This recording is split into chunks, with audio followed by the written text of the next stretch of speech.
a choice right now, between fear and love. It's just a ride. Out of the dark night of ignorance and into the shining light of truth. Expanding reality. A population of citizens capable of critical thinking. We don't see things as they are, we see them as we are.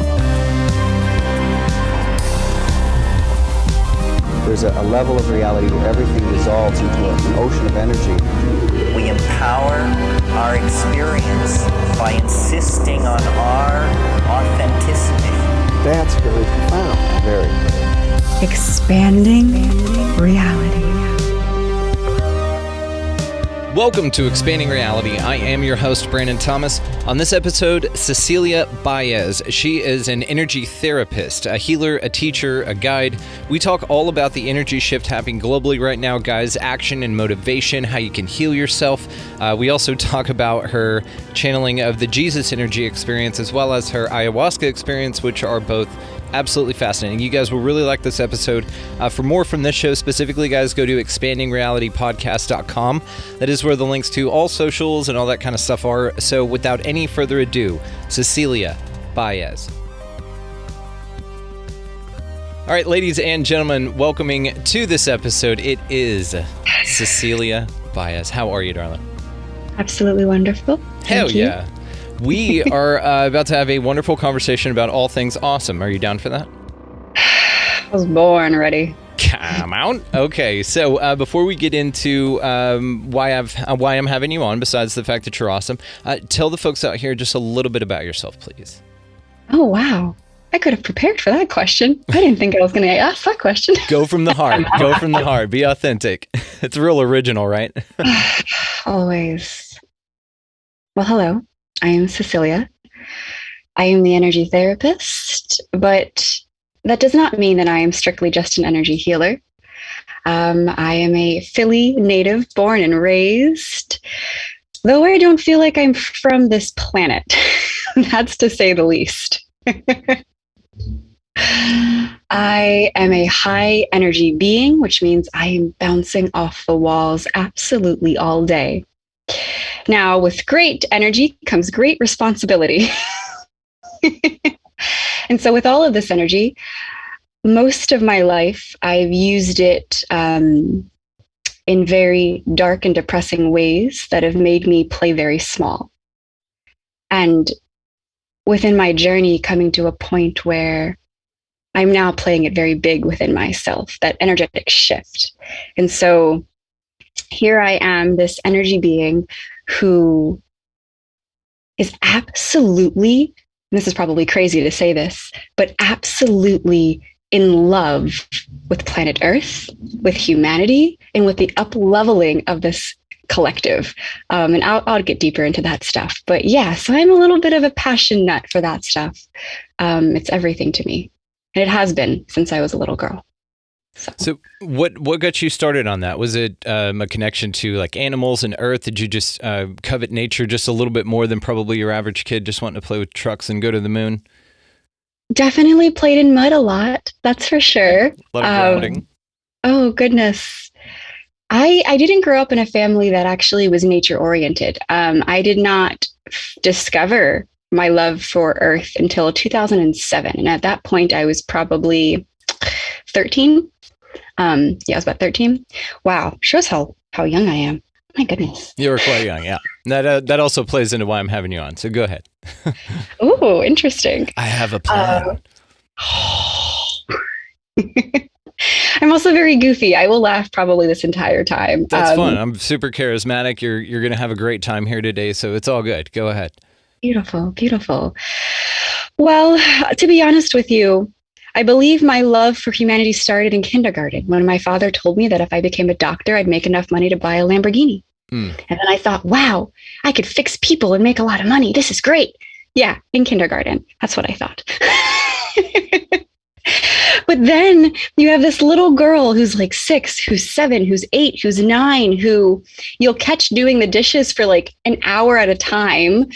A 10-minute job will take me an hour because I'm sitting here thinking about how I could help humanity.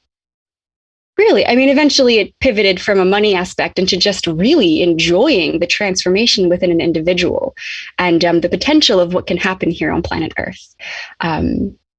If more people were to do their inner work. But anyway, We can get to that. probably will. So with your young age at that point, I mean, it is an interesting observation in what children go through, because we're all empathetic beings and empaths when we're born, and then we're domesticated, as Don Miguel Ruiz says. I keep saying Neil Donald Walsh, so I'm just used to that default. But it was Don Miguel Ruiz this time in the Four Agreements, and he talked about the domestication of children, of people and humanity, and that's how we have the system. But to your point, though, is when you were young, all you wanted to do was help people. It's a very rooted in compassion and love. And then your father, the person that's been domesticated, was the one telling you, no, you want to go be a doctor, not necessarily to help people. He didn't say to help people. He said for a Lamborghini. So the goal of the occupation was then materialistic, in nature. And yours, though, went to the default childlike heart center to that I just want to help people. Yeah. Absolutely. It's actually pretty wild how obsessed I was with it. I mean, every daydream I had was either, if it wasn't about being a princess somewhere in a far off land, it was about me doing a talk show interview or speaking in front of a ton of people about how I've created a system, a way to help people just rapidly transform.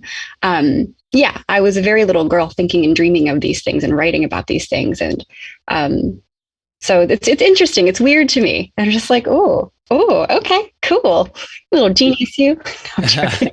Well, you get those inspirations young, and a lot of people, if you follow the school of thought, that all thoughts are actually just downloads, or they're not from you. You're just the receiver of them, and then you interact with them. So at any age level, that would apply. So it would make sense when you're younger and you get these kind of thoughts, and then it turns into a passion later. It's nostalgic for you to go into a passion like this because you've been thinking about it for so long. I think that that's why people go into what they do later on in life, not only because they chose to do that on a spiritual level before they even got here, but it's been a thought in their mind. It's been them shooting hoops in their garage, in their front yard for years with their dad, and then they grew up to go into the NBA, stuff like that. And so you had a real heart center for the earth and healing, and so that's been a nostalgic feeling for you anyway. So any new thoughts that come in kind of correlate to that feeling of being younger and wanting to do that. So it's cool that that's what you're doing now. Now, I do want to get to your message here in a little bit. The spirituality meets strategy. Is that what you're referring to as far as your, yeah, I think this is very interesting. So we're definitely going to spend some time on that. So as a healer and a teacher and a guide, what is the first thing that people usually ask you? Yes, I am, as a host, asking you for a question that people ask you. No, that's great. Actually, the most common question people come to me for is, how can I have your amount of energy? How can I be as positive as you? How could I be as passionate or like alive as you are? And that's a really hard question to ask because I was almost born that way. Later conditioned to not be that way, and then having to recondition myself to go back to my original design. But yeah, so it's the process from the deconditioning where I figured that out. How do you become what was it? Oh, I love this. I love this little thing that someone told me once. How do you go from being unconscious of your incompetence to being conscious of your incompetence and then being conscious and competent? It's very interesting. Hopefully I said that right. I think I said that right. That's a really great question. I have to charge you for that, but give us a sample. Give us a 5-second sample and save the meaty stuff. Absolutely joking. I don't mind sharing. That's actually an inner problem with helpers and healers, is that we just want to give. I would give you everything that I know, everything that I have, so willingly and so happily, which can be a trap, but it's a part of it. Just wanting to help.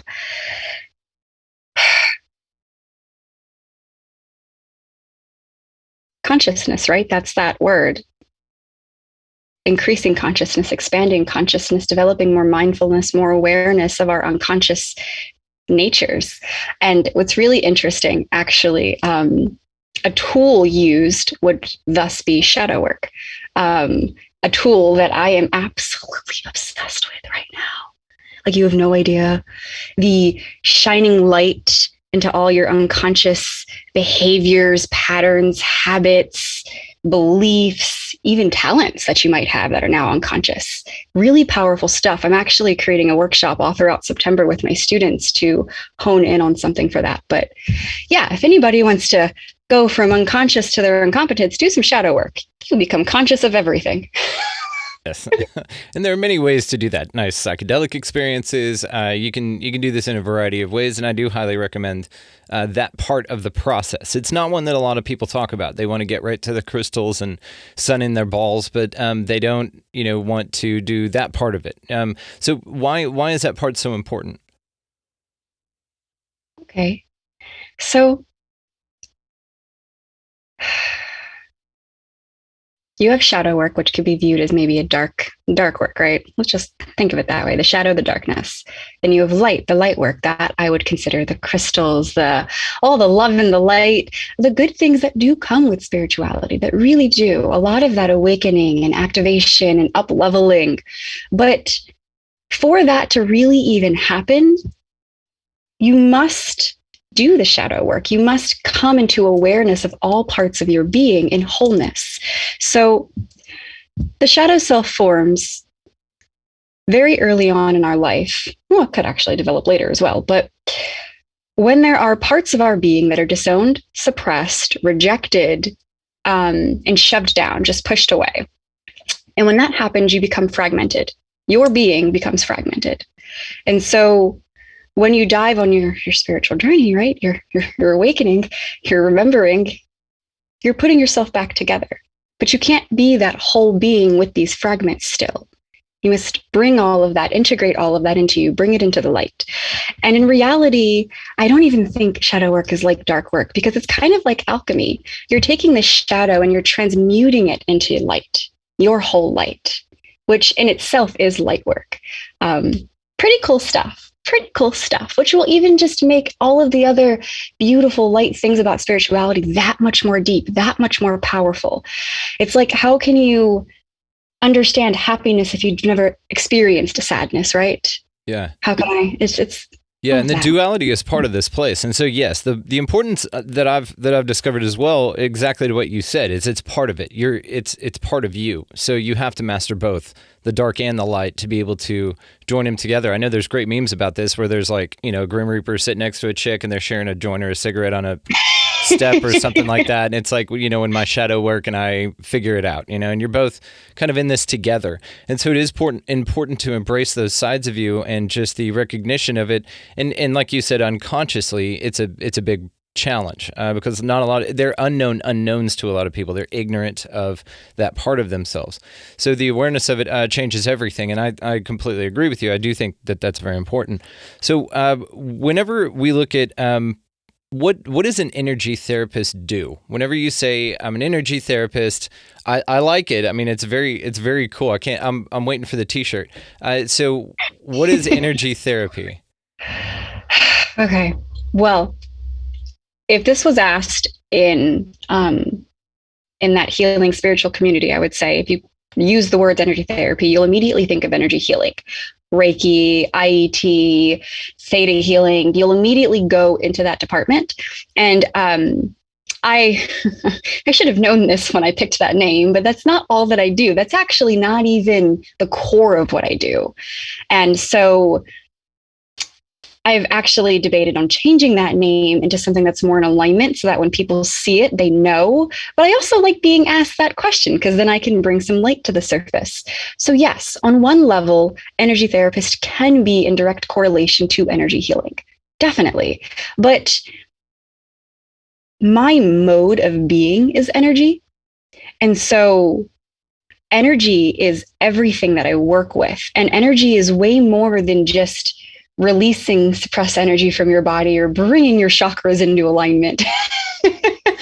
We are energy beings. I mean, we have this electromagnetic field around our body, right? We have this energy field around our body. And what is that energy consisted of? People can tell me, well, I have low energy or I have high energy, but what does that actually mean?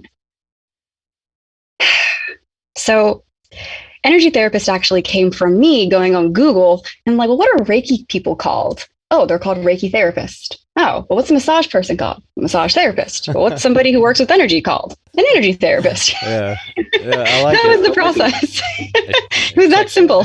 Yeah. I was like, oh, okay.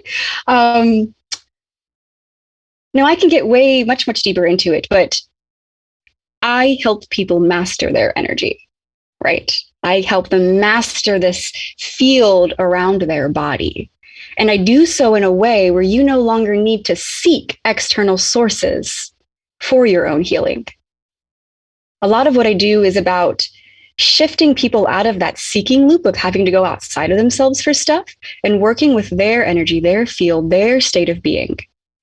Because we can do that. We can heal ourselves. Yeah, hopefully that answered the question. I can do more than that too. I like it. I do want to just say how cool as shit that is. But I also do want you to go further into that. So I think this is an interesting model because if we look at Western medicine or something, and we all know this, they treat symptoms. So, because they create customers, not cures. That's a big thing. If you got to keep coming back so they keep making that money. There's ways, and there's arguments for this too, that there are things, everything that's wrong on the planet you can heal, which is plants or a certain amount of, different Native American or ancient practices. I mean, people have known this forever, but you can't make money on that if they're not a repeat customer. So with you, I like this model. It's very altruistic. You can tell. Now, number one, I like it because it's very altruistic, like I said, because you're giving something that they don't need to come back to you for. But what's interesting about this is I think that it's brilliant as a business plan because there are so many damn people out there that need this. Your customer base is never ending, even if you never see another one after the healing is done. It's brilliant. I like it on both angles because it is altruistic, but it's also brilliant. Nice work. Thank you. Okay, Thank you. so dive back a little deeper into that for us. Yeah, I can definitely do that, right? So on a surface level, your energy consists, there's much more to this, but I'm going to keep it surface level for now and we can get deeper. On a surface level, your energy field consists of the thoughts you think or the images in your mind and the emotions you feel. You bring those two things together, you have your state of being. So how do we master our emotions and master our mind, our thoughts, which does not mean controlling them? Master how to work with them. Okay.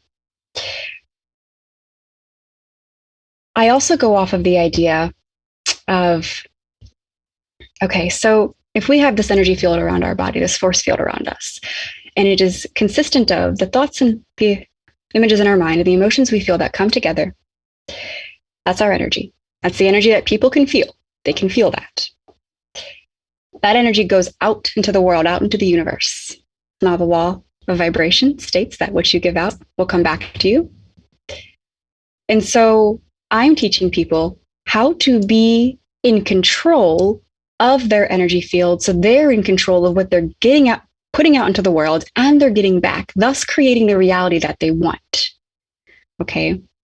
A lot of the people that work with me are living in these, at least at first, living in these victim mentalities as if they have no control over what they're feeling or what they're thinking or what's happening in their life, when it's the complete opposite of that. And so giving people back their power.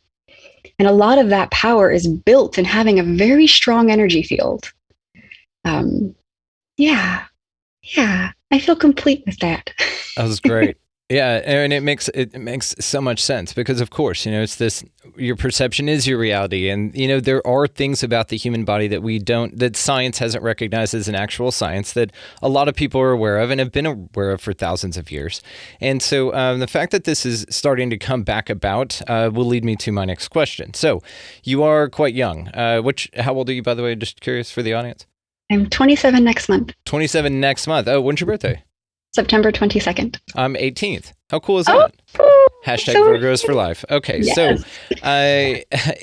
So at 27, how long have you been doing this work on a more deliberate level? I'll put it that way. Deliberately? Yeah, like doing this as far as getting it a wider base. Like your website was just made last year, but have you been doing it longer than that? So it was a work in progress. I will say, in terms of stepping into a space where I am just like you, unstoppable, full force, creating something exactly of what I'm speaking about since January of this year. But the buildup prior to that, to even bring me to the awakening point to do that, that's been going on for about 5 years, of actually working with people to even create what I've created, about 5 years. And then even the personal work to develop that, to work with people, about 10 years. So it's really cool. Going for a bit. We have another similarity here. I just started this show in January. So, but before that, I had another show that, taught me podcasting and how to do all that kind of stuff and the media and the audio and all that good stuff. So that was that training ground for this. And then, of course, leading up to that, everything that I've researched and been interested in turned into the themes of the show up to this point. But it did take that long to get me to this point to where I'm at now to be able to start what I'm doing now. So it's very cool. And it all kind of happened at the same time. Now, another thing that's interesting about this, is all the people that lately have been doing this waking up thing, is, just for a better term, let's just put it that way, been realizing that what you're being told in the media and the government is not what's actually going on. Being told that you are way more powerful, or rediscovering that you're way more powerful than people give you credit for, or that they want you to actually know about. Because there is a dichotomy here. If you're an ultimate powerful being, there's going to be a force here that doesn't want you to know that's ultimately power, but in the opposite direction. So, This is an interesting part of the experience. Now, to your age part real quick, I think that it's interesting that a lot of younger people are following this path, and I think that it's happening a lot younger.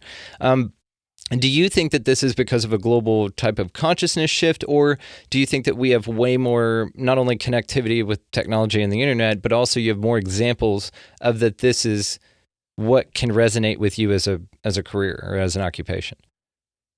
As a calling, I'll put it that way. Calling's better. Yeah. Having been in a space where, okay, let's do it this way. The spirituality, right? I'll just call it that. I'm coming to the terms of learning how to communicate what's coming through me in shared language. It's rather difficult, actually, but that's okay. So we'll do our best, for lack of better words, right? So, okay, spirituality has become very big, a big trend. It's honestly become mainstream. I'm sure if I was in high school today, I think it would be deemed cool to have crystals and to be psychic, right? Whereas when I was in high school, that was not something I would share with people. I would be deemed a complete weirdo. Granted, I was very fortunate to have friends outside of the school, within my community, that were total spirituality nerds with me. And so I loved having that community, but it was still viewed a hippie thing. It was still viewed a new age thing. And it was in some manner looked down upon, at least by my parents, by other adults and people around me. And so being in a space, an era where I'm seeing now this shift, this rapid awakening process where everybody is diving into this stuff and it's becoming a norm. First off, absolutely mind blows me. I'm a little jealous. I'm like, why couldn't I have that when I was freaking 16? Yeah, we were underground as hell, right? We were just figuring it out. We're reading books. But at the same time, I am so happy for it. I'm like, yes, because the more people that wake up, the more people that do their inner work, the more people that raise their vibration, which just means freeing yourself from a whole bunch of garbage, of misinformation and conditioning. I just imagine what's going to happen to this planet. Now, I have very interesting theories about the New Earth theory and what's happening to Earth and different dimensions that we're shifting into, and we could go into that stuff. But from a 3D just level here, I feel that there are a lot of different pieces that are contributing to it. But it's inevitable. I mean, if last year wasn't the tipping point in my mind for everyone being like, okay, this is now a thing. There's something going on behind the scenes within our government, within the world, and to just start questioning reality. right? That's where it begins. We start questioning everything we've been told. And I don't know, man, divine timing. There are a lot of contributing factors. Hell yeah. So with you, then it was conspiracy theories that woke you up to spirituality? I met my first spiritual teacher at 15, and she woke me up to spirituality. And then I dug more, and it was conspiracy theories that had me then question the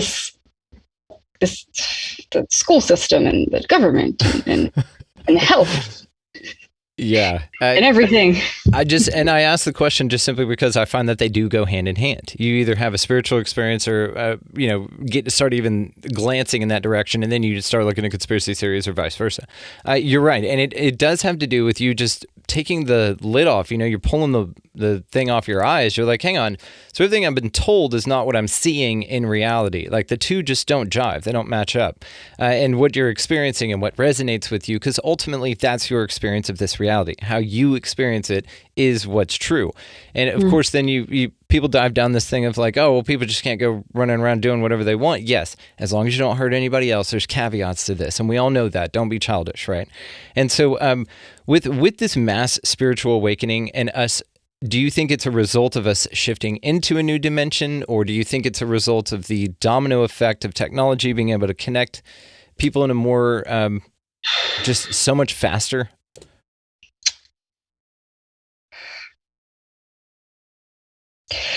That's a tough question to actually answer. My mind just goes both. It can be all of it, right? It doesn't have to be one or the other. It doesn't have to be black or white. It can be both. But then my mind also goes into, well, no, I'll leave that there. I do. I like it. There seems to be perceivably, possibly a chicken and egg type thing going on. Like we're moving into a new dimension, therefore everybody's waking up. Or are we moving into a new dimension because everybody's waking up? And it doesn't really matter. And I'm with you. I think that they're hand in hand. And there's some interesting, you can kind of look back in history and see how this progression happened. And it's a wild ride. I mean, it's really, really crazy, but you can feel things shifting around. Now, this won't come out when the Lion Gates portal's going on, but has this thing been screwing with you too? Well, dude, right? It's not only the Lionsgate. There are a couple. There's another portal that's open too, and then the new moon happened. There were basically three things that happened around the same time, and it's a big energy shift. And there's going to be a lot more of them happening, and I absolutely love it. So I want to get into that. So I didn't know about a second portal. Is this like the Lion's Gate portal, and this is the Lion's Buttholes portal? What is this thing? So I am actually not. Okay, a little fast fact about me. I'm not woo-woo enough to fit in with the hardcore spirituality people, but I'm also not 3D and logical enough to fit in with all the the science nerds. So I'm kind of like right in the middle, leaning between both, kind of finding peace and information in both and bringing them. That's why I'm saying strategy and spirituality. I don't swing on the pendulum. I want to stay in the middle. So I am not highly educated on those portals. I work with a woman who is, she's my mentor, and she was giving me a lot of information on these things. And so I work with her, and for starseed stuff, this idea that, there are individuals on Earth that were not necessarily from Earth, but our soul chose to incarnate here to help with the collective mission of of raising the vibration of humanity, technically. And so she tells me a lot about these things, but I don't have valid information to regurgitate to you. I apologize. No. It's fine. It's fine. I honestly was just going to throw you like some hang in there and you're doing great. Like it's going to be okay. I talked to Christopher, the astro medium, last night. My wife and him and I sat down. We had just a great conversation and we were talking about it and all the purging and the bringing crap up and all that stuff. And it's just been crazy.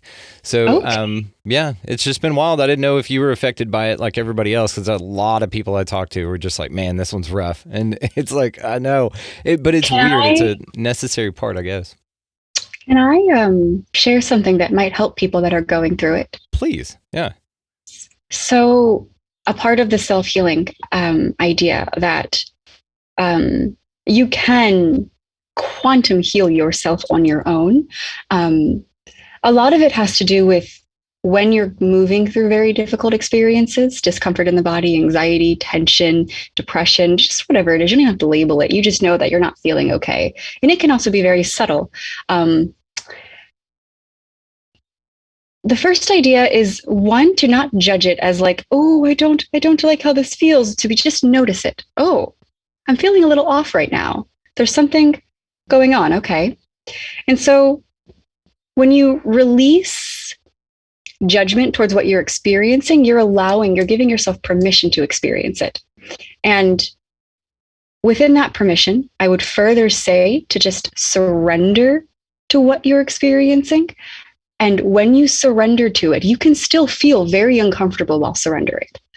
But while you're surrendering to it, you can imagine that you have this part of you that just wants to express itself, just wants to take you on this ride.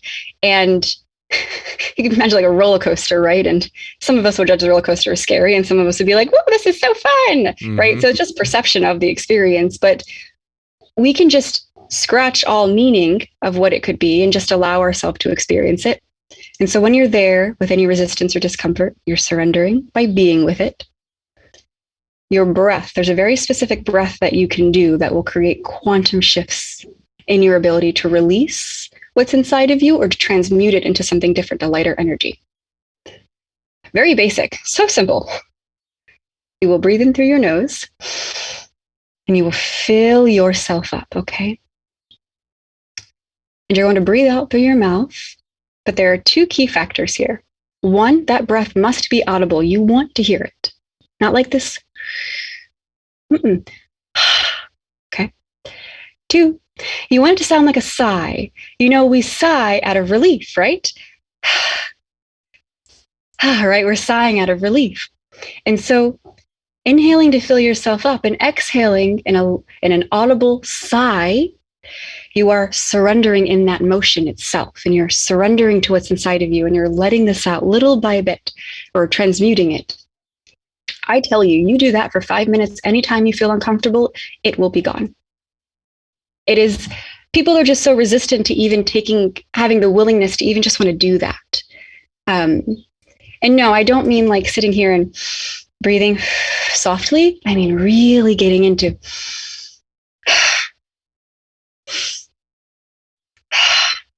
God, 5 minutes of that, I would pass out. Exactly. It's great. I was thinking a 30-second one kind of like that I was just like, oh, I made it through it, you know? Like 30 seconds, I could do it. I've been doing my own shadow work, revisiting it again so that I can create this shadow work experience for people in September. And so I am doing a lot of my shadow work during this Lionsgate energy, and it is absolutely intense for me. And I've been using just this very simple breath every single time. And every single time I do it, I am making complete breakthroughs because I'm willing to sit here and surrender to this really uncomfortable feeling and breathe through it and give myself permission to do that. Pow, pow, just pow. You know, I hear you, and I know all of this. This is like knowledge I have. But man, when you're in the throes of it and you're there in it, that is like the last damn thing I want to do is sit there and just breathe through it. You know, you just want to figure out how to fix it, make it go away. But ironically, sitting still and doing some breath work like that is the way to let it go away. I'm with you. I mean, I know the importance of this kind of stuff, but again, in the moment and your balls in it, that's why stuff like this is important just to remind yourself of, just the basics. You know, I think this is great. But your expansion on it to the energy field work, I think it's wonderful as well. Like you are kind of like a one-stop shop for things. I like that. So of course, I'm going to link all of the ways to find you down in the show notes. Let's talk about action and motivation before we wrap here. So tell me what that's all about. Action and motivation. Enlighten me on why you chose those two. Because I think that those are the most useful things that people can do. They can feel motivated to take action, or is it an action that then leads to the motivation? Like what's the formula there that folks can implement into their own lives to take action to then motivate themselves to take further action to change their lives? Okay. Oh, goodness. There's a lot of directions I can go there because there's this mother part of me that's very firm. And especially when I'm working with people, I have no problem calling people out on patterns that I'm seeing and bullshit, I will say, that I'm seeing them do. And I actually do believe that the motivation and the inspiration to do something come after the action. That you don't need the inspiration to do something. A lot of the times, if I don't feel like going to the gym, but once I'm there, I kick ass, right? So all we need to do is just have the desire, really be willing to take the action. So, okay, let me feel through this really quickly.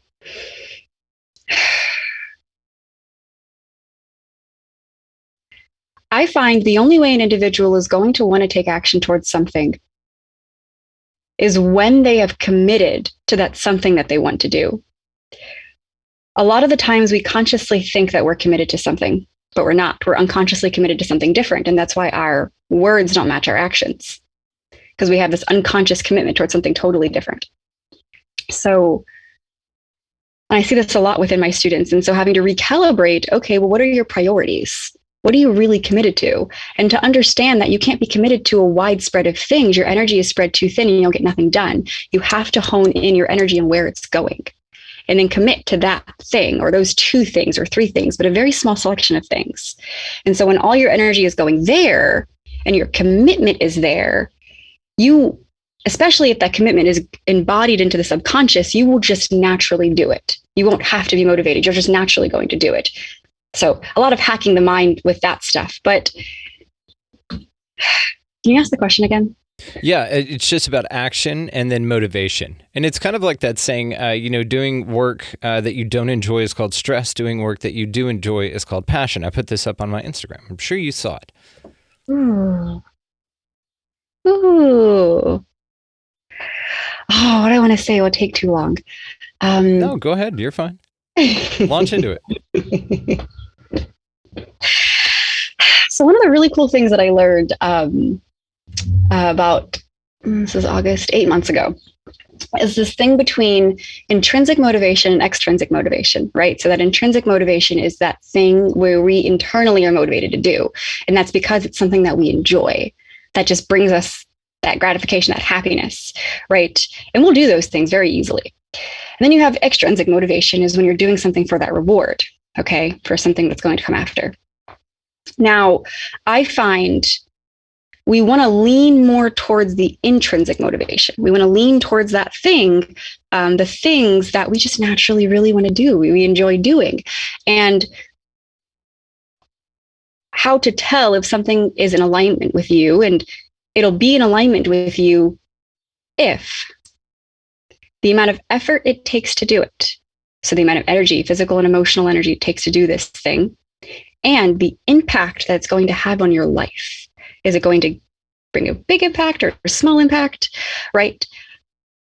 Something that doesn't require much effort but has a high impact, we will want to do very willingly. We'll happily do it because it doesn't require a lot of energy and it's going to boost my life. And I would personally recommend people focusing on those things where their energy just naturally goes into that direction. Okay. That will be very easy. That'll be more of the easy stuff to do. We could dive deeper on the things that have a high effort, but also a high impact, and then ask yourself, are you willing to put forth the energy into that stuff? But it still boils down to where your priorities are and what you're committed to. Because at the end of the day, I don't think you have to feel like doing something to do something. You just do it. You can be highly uncomfortable, but you just do it. Yeah. And there are things that are hard to do that make little impact. Like if you decide to move a huge rock from one side of the yard to the other, it doesn't really mean much, but it took a ton of effort to get it there. But what the difference in the energies as far as the result goes. And I've just found this is if you're a long game player, then what you want to do is put a lot of effort in to the long strategy, because that's the energy that lasts longer than the things that don't take that much energy, but you achieve very high results from. Those fizzle out real quick. Those are little firecrackers, right? Not the large, finale that you want. That's where the long game work comes in. But those are necessary along the way as well. You've got to kind of reward yourself in selfish ways because you've got to motivate yourself to keep moving. I mean, I know that there's something to be said for the monk that's sitting in a cave somewhere that's freezing cold with no shoes, and all he does is drink like some weird tea made out of like hair of the Buddha or something like that. I'm butchering this metaphor, but you understand what I'm saying. That's an option. But also, you can do this kind of work, because this is where a lot of impact can be made. And that's one difference between spiritual paths, right? Every spiritual path is significant to you. It's very personal, but what you share and the impact on the people around you that are seeking knowledge as well is your contribution to the collective in that way. Now, the monk sitting up there, he's in an echo chamber of his own belief system, which is fine because that's very personal. That's a belief system they have. That's an idea that they've got, that they're following that path, which is great. But paths like yours put you on the streets. You're in it. You're around affecting the world around you to people that are not a resonant chamber of this at all. And you get a lot of pushback with this kind of stuff too sometimes with people, and I don't know about you, family members especially, will look at this kind of work and say, it's unrealistic, and I get it. I mean, it looks like that on the surface, but like you said, there's a market for it. And I'm holding up air quotes here for my audio only audience, but there's a market for it, meaning that there's a desire, there's a need, there's a want. So it's supply and demand. And with that demand come teachers that can facilitate. And that's where you're seeing this multiplication of inspiration go. And I love this. I think it's fantastic, just like you. So tell me your favorite part about the way that you live now versus how you were when you didn't feel this good, and what made that shift, because we all go through that, right? You've got a story, you've got a back, but what's like your most empowering moment that you've ever felt? Oh, wow. Besides being on Expanding Reality, of course. Very empowering, actually, to also be here. Okay. Ask that question one more time. Yeah, sorry. That's okay. What made the largest impact on you that changed your perception about everything? Wow. My answer is going to be very much in alignment with what popped up for me after you spoke about action and motivation. I don't think it's these big breakthroughs that happen. They can happen. They definitely can happen. And I do know a couple of them, but I feel that it's momentum that builds up. So if I were to mirror this to the action and motivation factor, right? If we can just take little actions, that builds momentum. As long as we're consistent with it, it'll build momentum into us then becoming more motivated and inspired to do bigger and harder things. So even within their own awakenings and their own breakthroughs, I find it's in our daily rituals and our daily practices that build these bigger breakthroughs, these bigger moments of, oh goodness. But if I had to pick something, oh my goodness, I don't know if it was the time that I had the energy of Jesus running through me. I don't know if it was the time I did ayahuasca 4 days in a row. I don't know if it was the time where I astral projected out of my body a couple of times within my lifetime. There are a lot of moments here. I gotta be honest, I should have led with that question because now I want to know about all that shit. Like, damn it. Okay. Oh, I mean, you don't post that on your website, so I didn't know that about you. Okay. Well, I understand why you don't, but it's interesting. Maybe just a little teaser. I mean, have a multiple choice question, have I, and then do all that stuff, and then it just says all the above. That's really cool. Okay, so tell me about of course, I got to ask you about the Yeezus. So what happened with that? I was probably either 12 to 14 years old, and I was a very religious girl. I was a reborn again Christian by choice, and I did not resonate with the Bible, and it really bothered me because I felt shame for not connecting to this book. But I connected with spirit. I connected with that energy, and I was just confused. And I wasn't spiritual at this point in my life, or at least didn't deem myself spiritual. And so I was laying in my bed, and probably the first aha moment I had with spirit was I was laying in my bed and I had bunk beds. So I was above my bed, the top one. And I was basically respectfully demanding, right? Where we curse and we yell and we're just like, show yourself to me. I need proof of your existence. Or we're on our knees begging and crying, and kind of like one of those moments. And after I finished all of my speaking and my crying and my yelling, I shit you not, literally this entire warmth of energy, and it was warm and it was pure compassion, flew through my entire body. All the hairs on my skin stood up, and I embodied that energy for a very brief moment in time. But I sat there and just knew. I instantly knew it was not religion that I was connected to. It was spirit that I was connected to. And I knew in that moment, start questioning things, girl. There is so much more out there. And it filled me. I was like, okay, I know. I didn't have to know what I knew. I just knew. And so you can imagine my religious path. This happened, I'm pretty sure when I was 14, and then had met my first spiritual teacher at 16. So very shortly after. And then when I was 17, I astral projected for the first time. And that was wow. Go on. Okay. So being a starseed, I view, I have specific gifts that I'm able to do, and astral projection is probably my number one gift. It's the one gift that I was just born with the ability to do very easily. And so I can meditate for an hour, and I will fall asleep probably at the hour mark, but not actually fall asleep. At some point in that drifting off, my consciousness turns back on, but my body is completely asleep, dead asleep, like doesn't exist. And so I am just this little orb of awareness. And I don't know how it actually happens for me. I can guide people to do it for themselves in different ways, but I can meditate for an hour, drift off for a moment, regain consciousness, and I'm already in the astral realm. For me, that's how that works. Very intense, very strange, because most people will talk about having to experience vibrations, feeling the pull part of the body, and I don't go through that. And I had a meeting with my mentor yesterday about it because I was confused at why I'm not having these similar experiences. And she's like, because you don't have to. You've already mastered that within yourself. And I'm like, oh, okay, sure. I'm not going to complain about that. You're like off the list. We're good. Cool.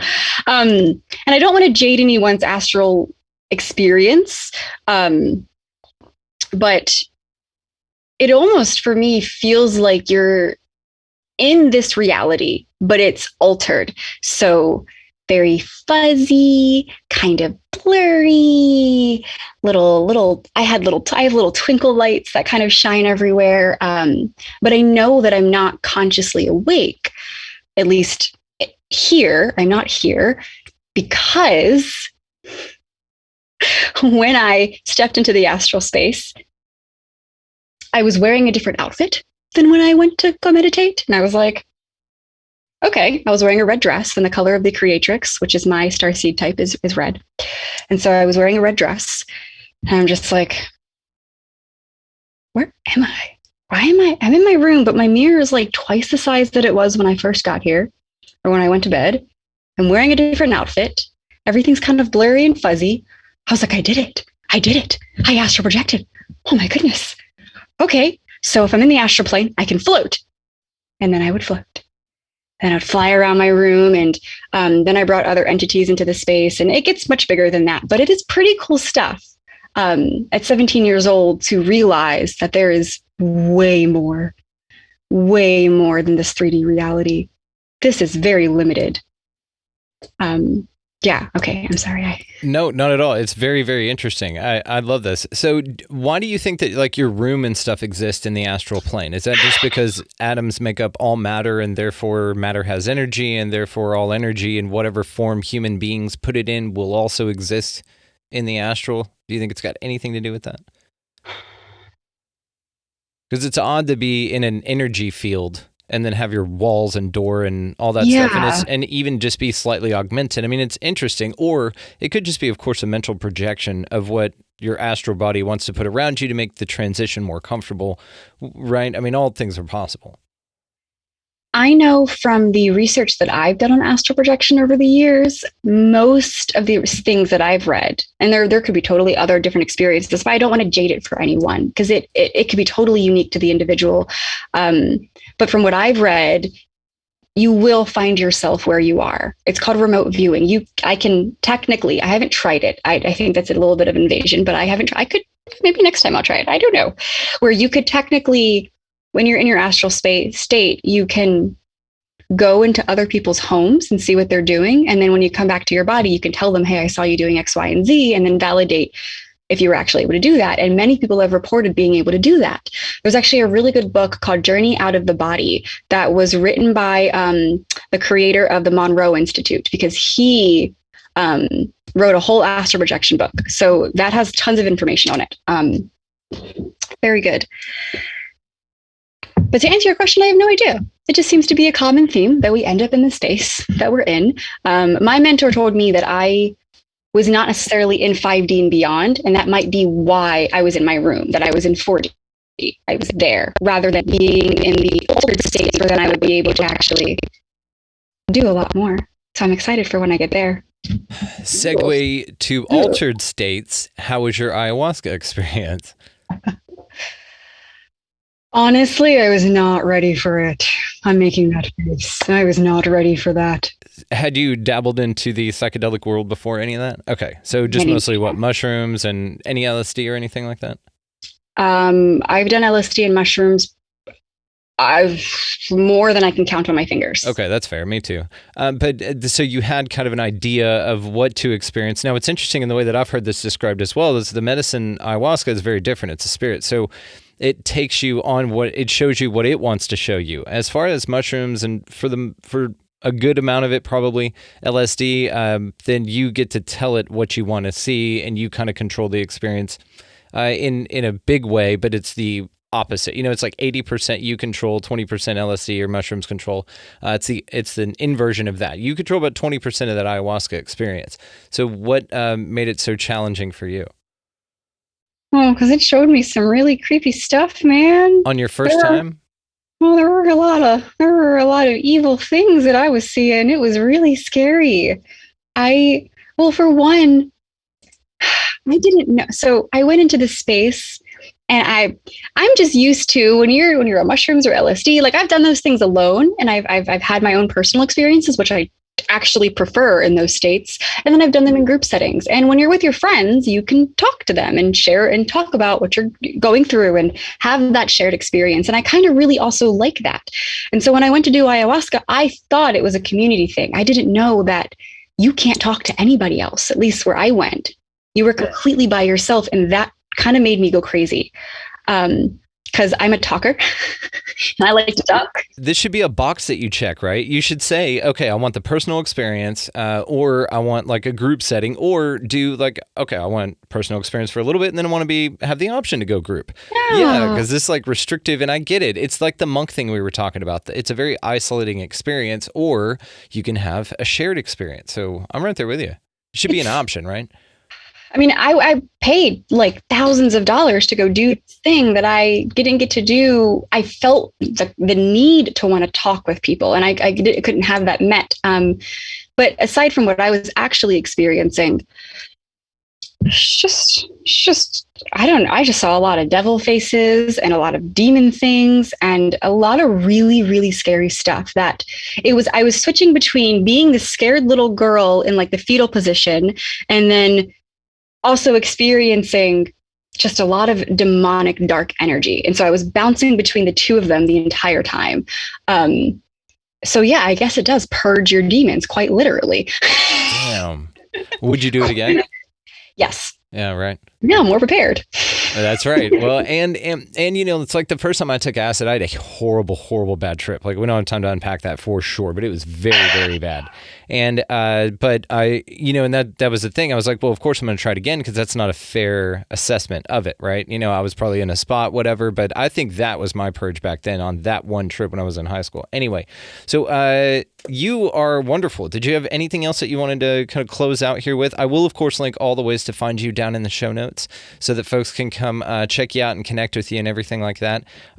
So any last parting wisdom for us here, or thoughts, or anything?